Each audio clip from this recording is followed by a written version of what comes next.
وزیر elementary and secondary education دیوان علی خان چغتائی کے وین کے مطابق ضلعی ایلیمنٹری تعلیمی بورڈ مظفر آباد آزاد کشمیر نے پہلا سالانہ سپورٹس مقابلے کا انعقاد کیا، جس میں سرکاری اسکول کے طلباء و طالبات نے بھرپور حصہ لیا۔ تقریب کے مہمان خصوصی وزیر ایلیمنٹری اینڈ سیکنڈری ایجوکیشن دیوان علی خان چغتائی تھے، جبکہ تقریب کی صدارت chairman text book board Tufail Hussain Bukhari نے کی۔ Ali Akbar Awan government boys high school Chattar Muzaffarabad کے گراؤنڈ پہنچنے پر chairman elementary board Muzaffarabad Raja سفیر خان نے استقبال کیا۔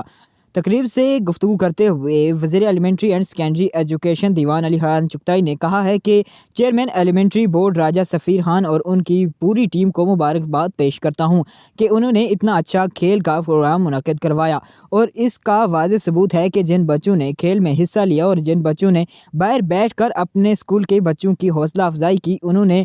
کٹھن کے ماحول سے باہر نکل کر اپنی رائے کا اظہار کیا، اپنی خوشی کا اظہار کیا۔ جس کی ٹیم جیتی اس نے خوشی کا اظہار کیا، اور جو بچے کھیل میں پیچھے رہ گئے ان کے بھی آنسو نکلے، اور وہ یہ چیز ہے کہ اس کے دل کے اندر آپ کے جذبات کو باہر نکالا۔ مجھے یہ سارا ماحول دیکھ کر بے حد دلی خوشی ہوئی۔ اسپیشلی چیئرمین ایلیمنٹری بورڈ راجہ سفیر اور ان کی ٹیم کو مبارکباد پیش کرتا ہوں۔